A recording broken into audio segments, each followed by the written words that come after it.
This is CNN Breaking News. We do begin with breaking news. We want to welcome our viewers in the United States and all around the world. You're watching New Day, and it has been a painful night of violence and protest in Minneapolis. At this hour, fires are still burning on the south side of Minneapolis after protesters took to the streets to demand justice for George Floyd, the unarmed, handcuffed black man who pleaded with a police officer to let him breathe as the officer pinned him to the pavement with a knee to his neck. The city's mayor is urging people to leave the area, and he has reportedly asked the governor to call in the National Guard. The Minneapolis mayor also says he does not understand why the police officer responsible for Floyd's death has not been charged. Overnight, police did use tear gas to disperse the crowds. At least one man is dead this morning. The circumstances still under investigation. Police say he was shot and killed outside a pawn shop near the demonstrations. CNN's Omar Jimenez live on the scene. Omar, you've been up all night watching these developments. Tell us what's happening now. Well, John, frankly, Minneapolis is waking up to parts of its city on fire. Parts like where we are standing right now, basically across the street from the Minneapolis Police 3rd Precinct, which has really been the central location for these protests. Protests that, as you can see, devolved into riots and multiple structures on fire. You just, as we pan over, you see the smoke billowing across the entire southeast Minneapolis area here. And this, as smoldering and as on fire as it is, when we first got here, right before that or so, this was a 2-story building. There was a whole other section that was completely engulfed in flames and then eventually collapsed. Now you go across the street from this building. You see how the police are set up in the middle of the road right here. They had formed a little bit of a roadblock to prevent people from going across the street into literally what was an active scene of fire this morning. And then across the street is the parking lot where you see some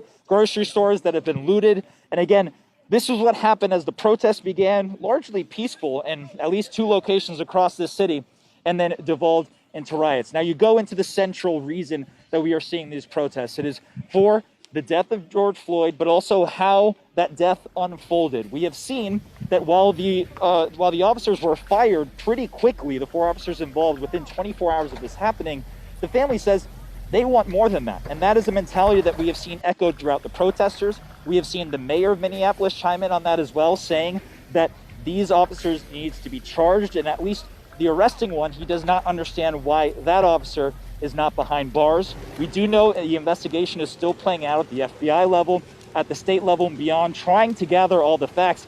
But every minute that goes by without at least an announcement of either some charges or not, the people here grow restless. And again, the central point is how George Floyd went from, in a matter of minutes, pleading for help to what eventually became an eternal silence. Earlier today, we'll show you some of the pictures of what went on. There were flashbangs thrown by the police. There was tear gas.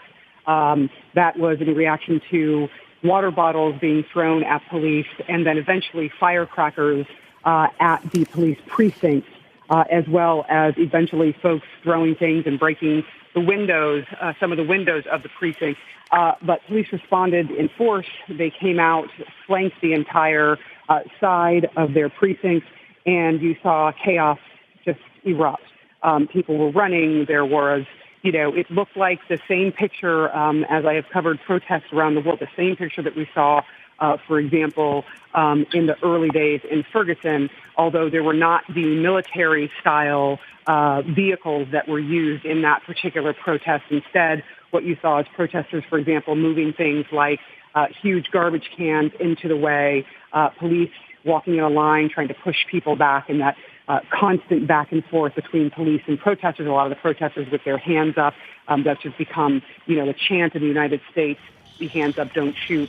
And so what you're seeing is absolute frustration, absolute angst and anguish and anger over this video. And this is just one in a string of things that has happened in the Minneapolis-St. Paul area. They've had some other incidents where black men have been killed by officers. And this is just one in a string of that. But this video is so excruciating to watch. It is so painful to watch no matter, sort of where you land on the spectrum of what you think happened, you actually see a man die right there in front of your face. And so there's been such an emotional reaction to this. You saw mothers, fathers, you saw grandparents out there today, as well as in some cases some children. And then later on in the evening, things changed. As night fell, I was outside watching as suddenly the flashbangs and the back and forth got very serious. We saw what appeared to be Molotov cocktails that were sort of sitting, and we were waiting to see what the protesters were going to do with those. The rest of the group of protesters are sort of standing back and having that conversation and yelling at police. And then suddenly a fire broke out. Fire broke out at the AutoZone, and it was engulfing the entire, you could see the smoke just billowing. That particular store is right across the street from the 3rd precinct, the police precinct here in Minneapolis, where people had been protesting. On top of that, you saw people break into eventually a wine and spirit store, and suddenly, a dozen people went in and started taking things out, looting that store, and then all hell broke loose, for lack of a better word, at the Target, where we saw people going in and just taking cartloads of things out of Target, putting that in their cars. It turned into a melee and a reaction that, some people at the very beginning of this who were out there in the daytime, some elders who were out there in the daytime, African-American leaders saying, please don't do this. Please don't let this deteriorate. Violence begets violence. But there is a way to go about this. But there are others who were saying, we are so angry, you can fix stores and you can repair windows, but you can't bring back this life. And this is their reaction to that. And you are still seeing that go on now. And there is still smoke billowing. There are still firefighters trying to control that. There are still police out and protesters as well.